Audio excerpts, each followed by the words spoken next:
Hello दोस्तों, आपका स्वागत है अपने यूट्यूब चैनल साइंस युद्ध पर। तो आज के वीडियो में आप सभी लोग पढ़ेंगे क्लास 12 केमिस्ट्री में जो haloalkanes and haloarenes वाला चैप्टर चल रहा था, उसमें दो वर्गीकरण हो गए थे हेलो एल्केन्स के। ठीक है, पहला जो वर्गीकरण था वो था हेलोजन परमाणुओं की संख्या के आधार पर, और दूसरा जो वर्गीकरण था वो सी बंध एक्स में उपस्थित कार्बन परमाणुओं की संख्या के आधार पर, और तीसरा जो वर्गीकरण है उसको आप पढ़ेंगे। और इसी वीडियो में आप हेलो एल्केन्स का नोमेनक्लेचर भी थोड़ा बहुत समझेंगे। ठीक है, तो सभी लोग हेडिंग लगा लीजिए, हेलो एल्केन्स का कौन सा थर्ड वर्गीकरण है। ठीक है, तो यहाँ लिख लीजिए, क्या है वर्गीकरण थर्ड। ठीक है, वो किसके आधार पर है? सी बंध एक्स में उपस्थित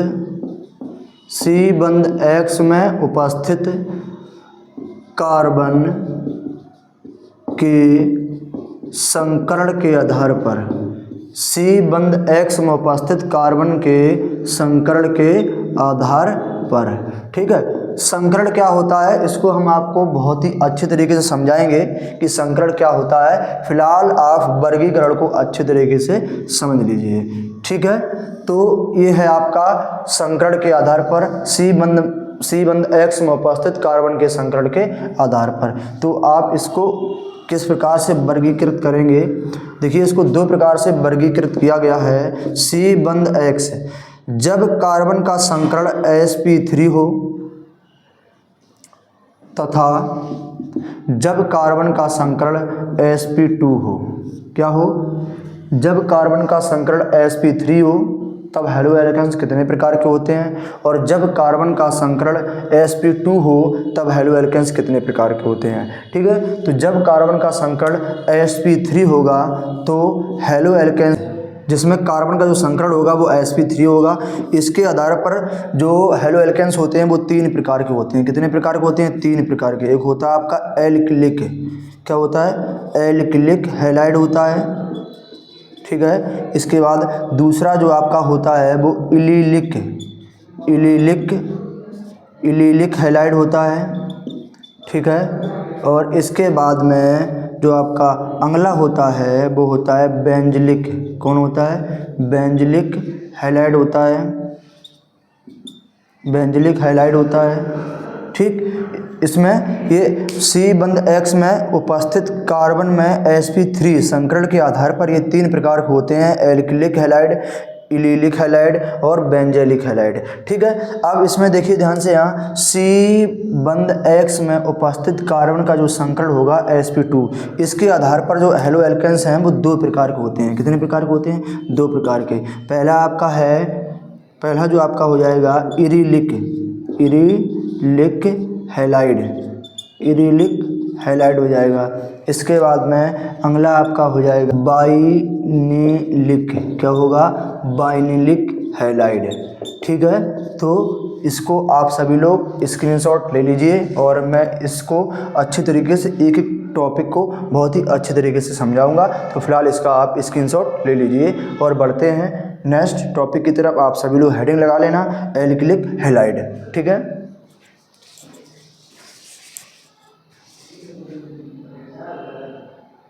तो इन टॉपिकों की डेफिनेशन को आप अच्छी तरह समझने के लिए आप सभी लोग पहले समझेंगे संकरण क्या होता है। संकरण, ठीक है, देखिए ध्यान से, संकरण क्या होता है कि कार्बन के मध्य में आप संकरण किस प्रकार से बताएंगे। तो यदि कार्बन के मध्य में सिंगल बंध हो तो इसका जो संकरण होगा वो बताइए क्या होगा? sp3 संकरण होगा। क्या होगा? sp3 संकरण होगा। और नंबर एक, और नंबर दो ये है, यदि कार्बन परमाणु के मध्य में डबल बॉन्ड उपस्थित हो। कौन सा बंध हो? डबल बॉन्ड उपस्थित हो, तो इसमें जो कार्बन का संकरण होगा वो कौन सा होगा? sp2 संकरण। कौन सा होगा? sp2 संकरण। नंबर तीन समझिए ध्यान से, यदि कार्बन परमाणुओं के मध्य में ट्रिपल बंध उपस्थित हो तो इसका जो संकरण होगा वो sp संकरण होगा। कौन सा होगा? sp संकरण होगा। ठीक है, तो आप लोग संकरण को बहुत ही अच्छे तरीके से समझ गए होंगे कि क्या होगा। सिंगल बंध में यदि कार्बन सिंगल बंध बना रहा है तो उसका संकरण sp3 होगा, यदि कार्बन डबल बंध बना रहा है तो उसका संकरण sp2 होगा, यदि कार्बन ट्रिपल बंध बना रहा है तो उसका संकरण sp होगा। ठीक है, तो आप लोग संकरण को बहुत ही अच्छे तरीके से अपनी कॉपी में नोट कर लीजिए और इसको बहुत ही अच्छे तरीके से समझ लीजिए कि संकरण के बारे में सर ने क्या समझाया है। ठीक, अब आप लोग पहली हेडिंग लगा लीजिए एल्किलिक हैलाइड। कौन सी हेडिंग है? एल्किलिक हैलाइड। इसको समझिए ध्यान से। बे हैलाइड जिसमें हैलोजन परमाणु, बे हैलाइड जिनमें हैलोजन परमाणु एल्किल समूह से जुड़ा होता है उसे एल्किलिक हैलाइड कहते हैं। तो यहाँ सभी लोग लिख लीजिए बे हैलाइड जिनमें हैलोजन परमाणु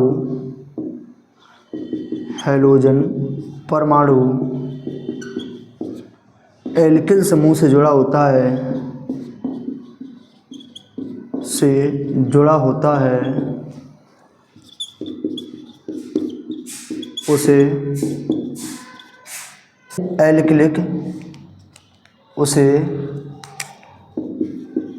एल्किलिक हैलाइड कहते हैं, उसे एल्किलिक हैलाइड कहते हैं। ठीक है, और इसका एग्जाम्पल आप बहुत ही अच्छे तरीके से समझिए कि एल्किलिक हैलाइड का जो एग्जाम्पल है वो क्या है। यहाँ आपका CH3Cl नंबर 1, नंबर 2 जो है आपका वो हो जाएगा CH3CH2Br।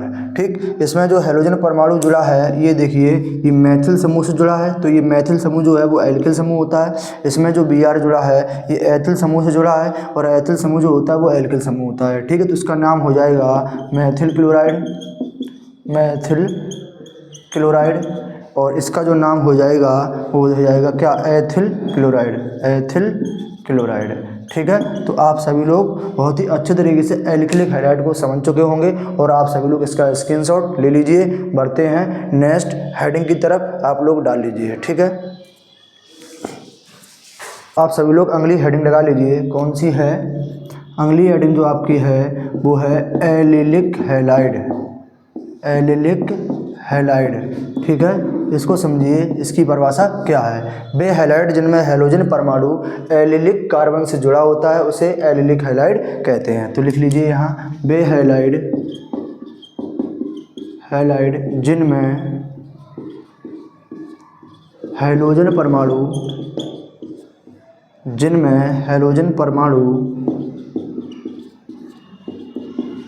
एलिलिक कार्बन पर जुड़ा होता है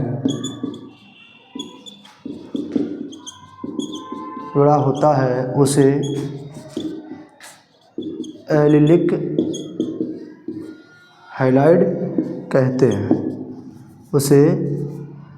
एलिलिक हैलाइड कहते हैं, ठीक है, अब एलिलिक कार्बन क्या होता है इसको सुनिए ध्यान से, यहाँ नोट में लिख लीजिए। द्वैबंध के निकटवर्ती वाले कार्बन को द्वैबंध के निकटवर्ती वाले कार्बन को एलिलिक कार्बन कहते हैं। तो जैसे एग्जाम्पल में आप समझ लीजिए, जैसे CH2 डबल बॉन्ड CH और यहाँ हो जाएगा आपका CH2Cl। ठीक है, तो ये वाला Cl उस कार्बन से जुड़ा है जो इसके बगल वाला कार्बन जो है वो क्या बना रहा है? डबल बॉन्ड बना रहा है। ठीक है, इसलिए ये वाला जो कार्बन है वो कौन सा कार्बन हो जाएगा? एलिलिक कार्बन हो जाएगा। अब इसका जो नामकरण करेंगे बताइए कैसा हो जाएगा? जो नाम इसका हैलाइड का वही नाम इसमें कर देंगे और Cl का नाम क्लोराइड में लिख देंगे। तो बताइए क्या हो जाएगा? एलिलिक और Cl का नाम क्या है? क्लोराइड, तो एलिलिक क्लोराइड। ठीक है, तो ये आपका एलिलिक हैलाइड हो गया है। आप इसका स्क्रीनशॉट ले लीजिए और बढ़ते हैं अगले टॉपिक की तरफ। और अगली हेडिंग आप लोग लगा लीजिए। अगली जो हेडिंग आपकी है वो कौन सी है? बेंजलिक हैलाइड। कौन सी है? बेंजलिक हैलाइड। इसकी भी परिभाषा बहुत ही सरल, इसको सुनिए अच्छे तरीके से। क्या होता है? बे हैलाइड जिनमें हैलोजन परमाणु बेंजीन वाले वे हैलाइड जिनमें हैलोजन परमाणु बेंजीन के निकटवर्ती वाले कार्बन पर जुड़ा होता है उसे हम बेंजिलिक हैलाइड कहते हैं। ठीक, तो लिख लीजिए वे हैलाइड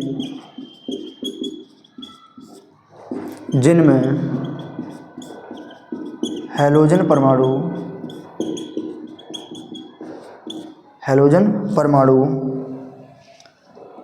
बेंजीन के निकटवर्ती वाले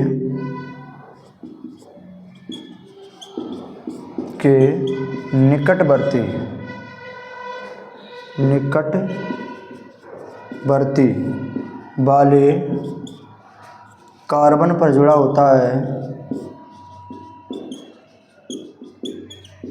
जुड़ा होता है उसे बेंजिलिक हैलाइड कहते हैं। बेंजिलिक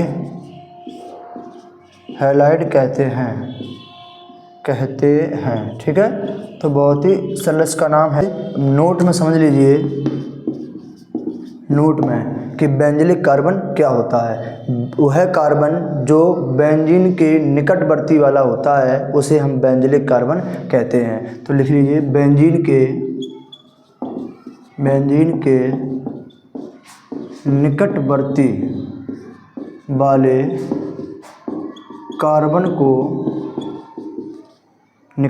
वाले कार्बन को बेंजिलिक कार्बन कहते हैं। ठीक है, आप लोग समझ लेना इसको। और देखिए अब इसका एग्जाम्पल क्या हो जाएगा, देखिए ध्यान से। जैसे मान के चलिए आपकी ये बेंजीन बनी है, ठीक है, और इसके निकटवर्ती वाला ये कार्बन है और इसके साथ Cl जुड़ा है। ठीक है, तो देखिए ये बेंजीन आपकी है, ये क्या है आपकी बेंजीन है, और इसके निकट में क्या है, ये कार्बन है। इस कार्बन पे ये क्या जुड़ा है, Cl जुड़ा है। तो ये कौन सा कार्बन हो जाएगा, बेंजिलिक कार्बन हो जाएगा। ठीक है, और इसका जो नाम होगा वो बेंजिल क्लोराइड। क्या नाम होगा, बेंजिल क्लोराइड। ठीक है, तो बेंजिल क्लोराइड जो यौगिक है वो बताइए किसका उदाहरण है, बेंजिलिक हैलाइड का। ठीक है, और अब अगली हेडिंग आप लोग क्या लगाएंगे, जो अगली हेडिंग आपकी वर्गीकरण में है वो कौन सी है, इरिलिक हैलाइड। कौन सी है, इरिलिक हैलाइड। इसको आप लोग डाल लीजिए, बहुत ही अच्छे तरीके से समझिए। तो समझिए इरिलिक हैलाइड क्या होता है। वे हैलाइड जिनमें हैलोजन परमाणु इरिलिक कार्बन से जुड़ा होता है उसे इरिलिक हैलाइड कहते हैं। अब इरिलिक कार्बन जो होता है वो क्या होता है उसको हम अभी आपको समझाएंगे। फिलहाल इसकी परिभाषा को आप लिख लीजिए। ठीक है, वे हैलाइड जिनमें हैलोजन परमाणु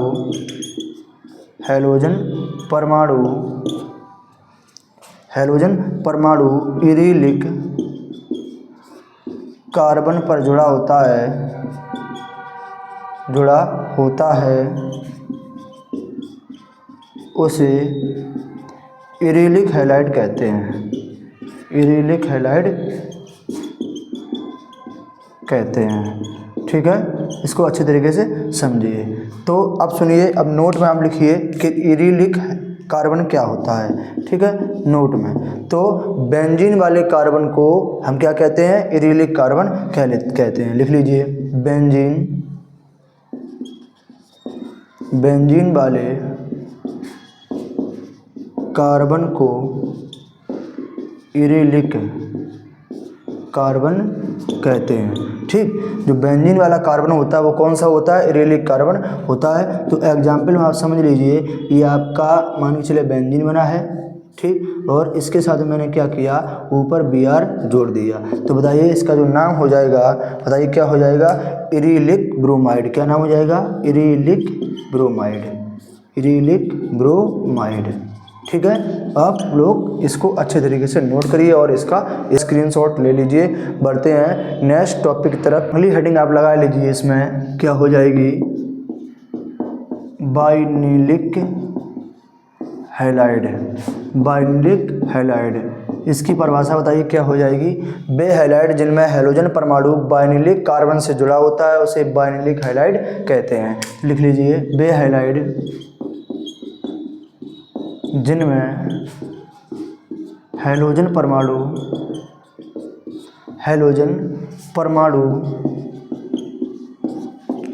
बाइनिलिक कार्बन पर जुड़ा होता है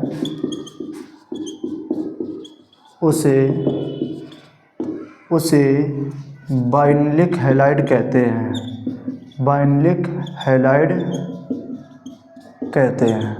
ठीक है, तो आप सुनिए ध्यान से, बाइनलिक कार्बन क्या होता है, नोट डाल लीजिए आप सभी लोग। सुनिए, द्वैबंधित वाले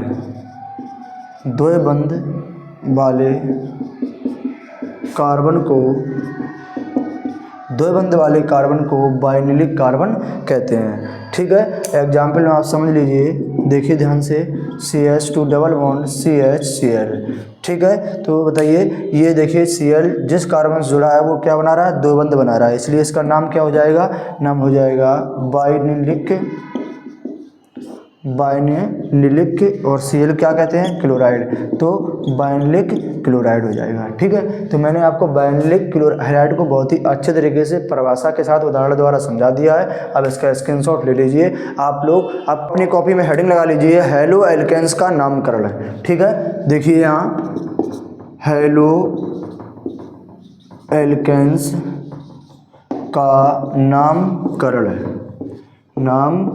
ठीक है, नोमेनक्लेचर ऑफ हैलो एल्केन्स। तो हैलो एल्केन्स का जो नामकरण है वो दो प्रकार से किया जाता है। नंबर एक जो है आपका साधारण नामकरण, इसके बाद दूसरा जो है वो IUPAC नामकरण। ठीक है, साधारण नामकरण, और दूसरा जो है वो IUPAC नामकरण। ठीक है, और तो आप लोग सबसे पहले क्या पढ़ेंगे, साधारण नामकरण। तो आप सभी लोग अपने कॉपी में हेडिंग लगा लीजिए, साधारण नामकरण। ठीक है, इसको बहुत ही अच्छे तरीके से पढ़ेंगे। तो आप लोग पहली हेडिंग लगा लीजिए, साधारण नामकरण।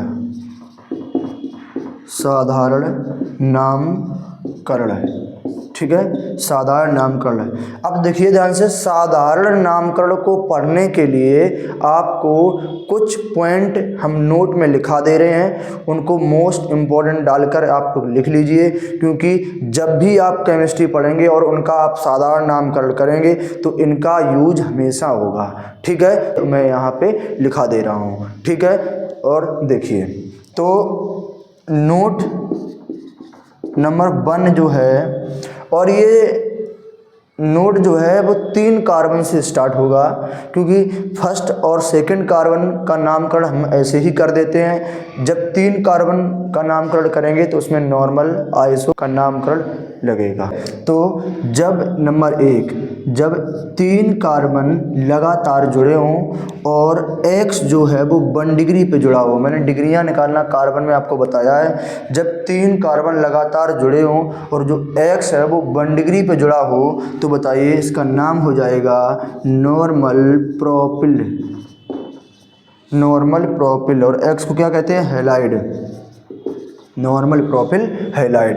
ठीक, नोट नंबर 1। अब नोट नंबर जो 2 है, इसको देखिए ध्यान से, यदि 3 कार्बन लगातार आपके जुड़े हैं और ये X जो है वो कहाँ जुड़ा है, 2 डिग्री पे जुड़ा हो, कहाँ जुड़ा हो, 2 डिग्री पे जुड़ा हो, तो इसे हम क्या कहेंगे, आइसोप्रोपिल,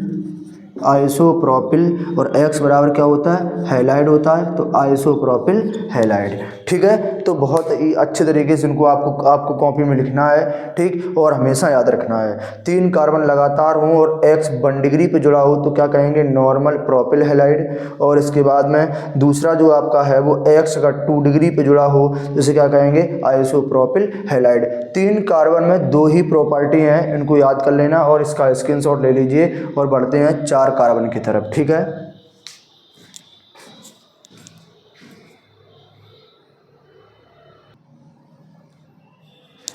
तो अब देखिए 4 कार्बन के लिए। ठीक है, तो अब यहाँ लिख लीजिए नंबर 1। ठीक, 4 कार्बन में अगर लगातार सीधे 4 कार्बन जुड़े हों और X जो है वो 1 डिग्री पे जुड़ा हो, तो इसे कहेंगे नॉर्मल ब्यूटिल, है ना। 4 कार्बन को ब्यूट कहते हैं और सिंपल में क्या लगाते हैं, बायल, तो हो जाएगा नॉर्मल ब्यूटिल और X बराबर हैलाइड। ठीक है, नॉर्मल ब्यूटिल हैलाइड। इसके बाद में नंबर 2, यदि इस प्रकार की टी संरचना 4 कार्बन में बनी हो, टी संरचना कार्बन की, और X जो है वो बॉन्ड डिग्री पे जुड़ा हो, तो इसे क्या कहेंगे? Isobutyl halide. लिख लीजिए यहाँ आइसोब्यूटिल हैलाइड, आइसोब्यूटिल हैलाइड। ठीक है, ये 1 हो गया, 2 हो गया। इसके बाद 4 कार्बन में 4 प्रॉपर्टी हैं। तीसरी जो प्रॉपर्टी होगी वो अगर इस प्रकार से है, यदि 4 कार्बन इस प्रकार से जुड़े हैं और X जो है वो किस पे जुड़ा है? 2 डिग्री पे जुड़ा है, तो बताइए इसका नाम हो जाएगा सेकेंडरी, क्या हो जाएगा? Secondary butyl halide. क्या हो जाएगा? Secondary butyl halide. ठीक है, तो 4 कार्बन की ये आपकी तीसरी प्रॉपर्टी थी, इसको बहुत ही अच्छे तरीके से याद कर लेना। और चौथी जो प्रॉपर्टी है वो यदि 4 कार्बन इस प्रकार से जुड़े हैं, चौथी जो प्रॉपर्टीज है वो 4 कार्बन अगर इस प्रकार से जुड़े हैं और X जो है वो कहाँ जुड़ा है? 3 डिग्री वाले कार्बन पे जुड़ा है, तो इसका नाम बताइए क्या हो जाएगा?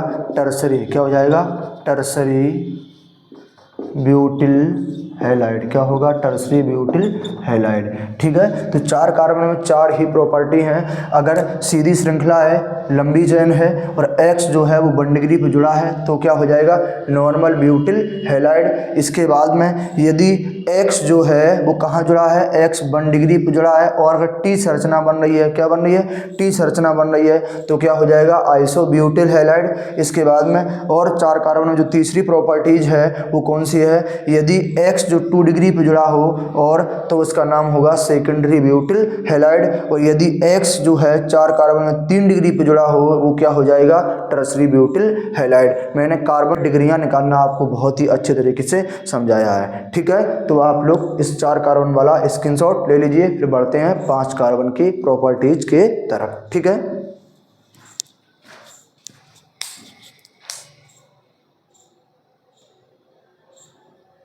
अब लोग 5 कार्बन के लिए देखिए। 5 कार्बन के लिए पहली जो प्रॉपर्टी है वो यदि सीधी श्रृंखला में 5 कार्बन जुड़े हैं इस प्रकार से, और जो X जो है वो बॉन्ड डिग्री पे जुड़ा है, तो उसे कहेंगे नॉर्मल पेंटिल, और X बराबर होता है हैलाइड, तो क्या हो जाएगा? Normal pentyl halide. दूसरी जो प्रॉपर्टी है 5 कार्बन में वो इस प्रकार से आपकी है। ठीक है, यहाँ टी संरचना बन रही है, इसके बाद X जो है वो बॉन्ड डिग्री पे जुड़ा है, तो बताइए इसका हो जाएगा आइसोपेंटिल, आइसोपेंटिल और हैलाइड। ठीक है, साधारण नामकरण पद्धति के लिए ये रामबाण है। इन प्रॉपर्टीज को आपको याद करना है। यदि ये प्रॉपर्टीज आपको याद नहीं है तो आप साधारण नामकरण किसी का भी नहीं कर सकते हैं, चाहे haloalkanes and haloarenes का नामकरण करना हो या एल्कोहल फिनॉल में आपको नामकरण करना है। यदि आपको ये प्रॉपर्टीज याद नहीं है ना, तो आप साधारण नामकरण नहीं कर सकते हैं। तो इनको ज़रूर याद करना आपको। ठीक है, और आपको अच्छे तरीके से अपनी कॉपी में लिखना है। तो क्या हो जाएगा? ये 5 कार्बन में दूसरी प्रॉपर्टी है। और तीसरी जो प्रॉपर्टी है 5 कार्बन में वो इस प्रकार से आपकी देखिए ध्यान से, X जो है वो बॉन्ड डिग्री पे जुड़ा है और इस प्रकार का चारों तरफ से एक कार्बन को, ये जो 4 कार्बन हैं एक कार्बन को घेरे हुए हैं। ठीक, तो इस प्रकार की जो प्रॉपर्टी होगी वो हो जाएगा न्यू। क्या हो जाएगा? न्यू पेंटिल और X बराबर क्या हो जाएगा? हैलाइड हो जाएगा। क्या हो जाएगा? New pentyl halide. तो आपको 5 कार्बन में 3 ही प्रॉपर्टी को याद करना है। कौन सी है? Normal pentyl halide, iso pentyl halide और न्यू पेंटिल हैलाइड। ठीक है, तो ये आपकी साधारण नामकरण की जो प्रॉपर्टीज हैं मैंने 3 कार्बन के लिए और 4 कार्बन के लिए, 5 कार्बन के लिए बहुत ही अच्छे तरीके से आपको समझा दी हैं। इनको बहुत ही अच्छे तरीके से कॉपी में नोट कर लेना और आप लोग याद कर लेना, जिससे आपको नामकरण करना आसान हो जाएगा। ठीक है, तो इसका स्क्रीनशॉट ले लीजिए। तो आप सभी लोग हेडिंग लगा लीजिए साधारण नामकरण। ठीक है, यहाँ हेडिंग आपकी है साधारण नामकरण, साधारण नामकरण। ठीक है, simple nomenclature of haloalkanes. ठीक, अब साधारण नामकरण कैसे किया जाता है? हेलो एल्केन्स का साधारण नामकरण एल्किल हैलाइड के रूप में लिखा जाता है। तो लिख लीजिए यहाँ हेलो एल्केन का, हेलो एल्केन का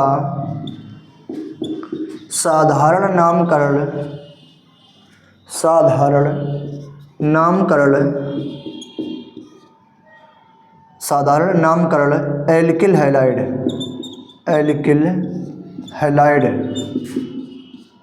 के रूप में लिखा जाता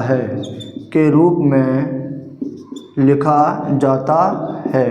ठीक है, देखिए बहुत ही अच्छे तरीके से यहाँ RX, ठीक, RX मतलब R बराबर एल्किल और X बराबर हैलाइड। तो R का जो नाम होगा वो क्या होगा, एल्किल होगा, और X बराबर क्या होगा, हैलाइड होगा। क्या होगा, हैलाइड होगा। ठीक है, और अब मैंने बताया एल्किल में क्या होता है। R बराबर एल्किल में आप क्या रख सकते हो, CH3, X बराबर क्या रख सकते हो, Cl BrIF, और इसमें C2H5 C3H7 भी रख सकते हो। ठीक है, तो नंबर 1 देखिए ध्यान से, CH3Cl, ठीक है, और नंबर 2 इसका है C2H5Br, नंबर 3 इसका है बताइए CH3CH2, और इसके बाद CH2 और Cl।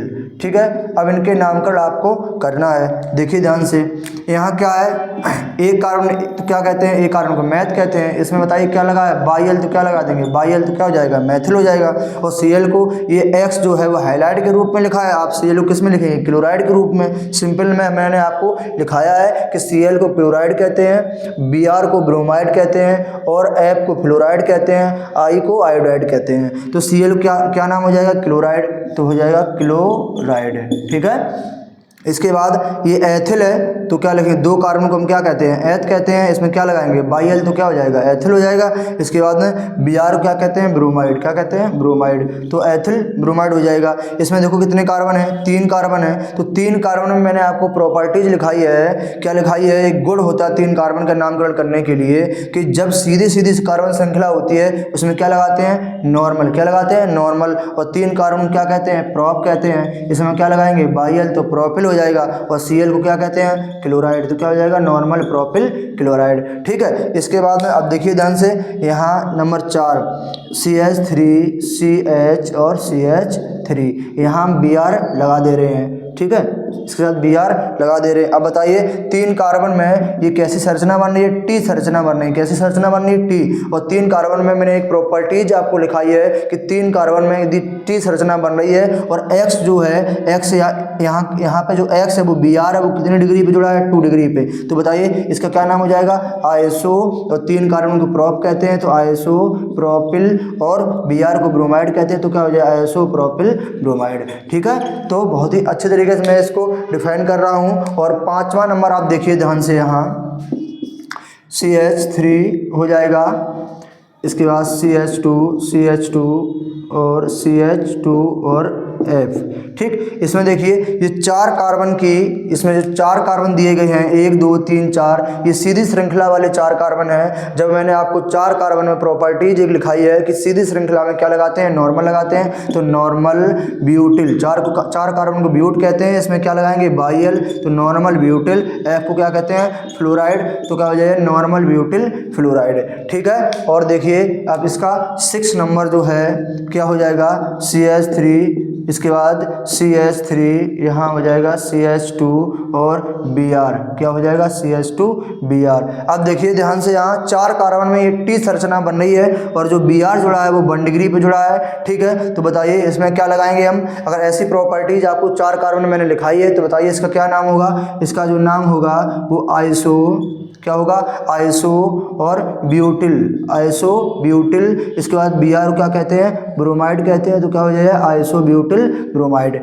ठीक है, तो आप इसका स्क्रीनशॉट ले लीजिए, फिर बढ़ते हैं नेक्स्ट, आगे देखते हैं। ठीक है, CH3, इसके बाद यहाँ हो जाएगा CH2 CH और CH3, यहाँ हो जाएगा आपका F। अब देखिए जो F है इसमें 2 डिग्री वाले कार्बन पे जुड़ा है, और 4 कार्बन में मैंने आपको प्रॉपर्टीज लिखाई है। क्या लिखाई है बताइए, इसका एक गुण होता है, यदि 4 कार्बन में जो X होता है वो 2 डिग्री पे जुड़ा होता है तो उसे सेकेंडरी बोलते हैं। तो इसका नाम क्या होगा, सेकेंडरी। और 4 कार्बन को ब्यूट कहते हैं, तो सेकेंडरी ब्यूटिल, और F को क्या कहेंगे, फ्लोराइड, तो हो जाएगा सेकेंडरी ब्यूटिल फ्लोराइड। ठीक है, इसको अच्छे तरीके से आप सभी लोग नोट कर लीजिए। इसके बाद में अगला जो इसका एग्जाम्पल हो जाएगा नंबर 2, CH3 और CH, यहाँ CH3 CH3, इसके बाद यहाँ आपका हो जाएगा Br। ठीक है, 4 कार्बन में देखिए मैंने आपको ऐसी प्रॉपर्टीज एक लिखाई है जिसमें जो Br जिस कार्बन से जुड़ा है उसकी डिग्री कितनी है, 3 डिग्री है। और जब 3 डिग्री होता है तो बताइए इस वाले गुण में, जो 4 कार्बन वाले गुण में है क्या है, इसको कहते हैं टर्सरी। क्या कहते हैं, टर्सरी। और 4 कार्बन को ब्यूट कहते हैं तो टर्सरी ब्यूटिल। इसके बाद में Br को ब्रोमाइड कहते हैं तो टर्सरी ब्यूटिल ब्रोमाइड हो जाएगा। ठीक है, इसके बाद आप देखिए अगला एग्जाम्पल इसका,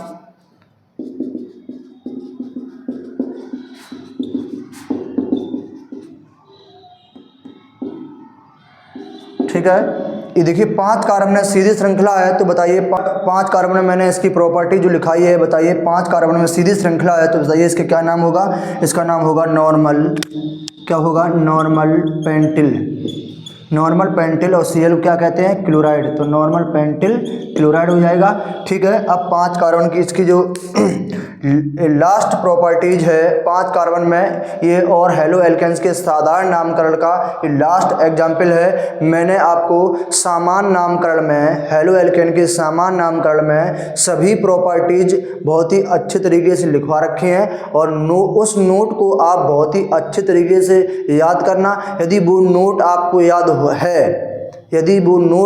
याद है तो हेलो एल्केन के साधारण नामकरण में आपको कोई भी प्रॉब्लम क्रिएट नहीं होगी। और वो हमेशा जब भी आप केमिस्ट्री को पढ़ेंगे और साधारण नामकरण करेंगे ऑर्गेनिक केमिस्ट्री में, तो वो रामबाण है, हर चैप्टर के लिए वो आपके लिए काम करेगा। ठीक है, तो और अच्छे तरीके से आप उसको ध्यान रखिए, पढ़िए। तो देखिए इस हेलो एल्केन का साधारण नामकरण का लास्ट एग्जाम्पल आपको लिखवा रहे हैं नंबर 4, CH3 CH3 CH2 और CH3, यहाँ हो जाएगा CH3।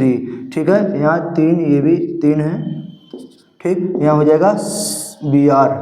ठीक, तो देखिए ध्यान से, ये Br जो है जिस कार्बन से जुड़ा है उसकी डिग्री कितनी है, 1 है। लेकिन ये इसके बगल वाला जो कार्बन है इसकी डिग्री कितनी है, 4 है। इसलिए 5 कार्बन में एक ऐसी प्रॉपर्टीज मैंने लिखवाई है जिसका नाम है न्यू।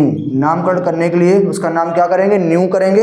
इसके बाद में और 5 कार्बन को पेंट कहते हैं, इसमें बाई लगाएंगे तो पेंटल हो जाएगा। Br क्या कहते हैं, ब्रोमाइड कहते हैं, तो न्यू पेंटिल ब्रोमाइड हो जाएगा। ठीक है, आप लोग अच्छे तरीके से इसको देख लीजिए और इसका स्क्रीनशॉट ले लीजिए। ठीक है,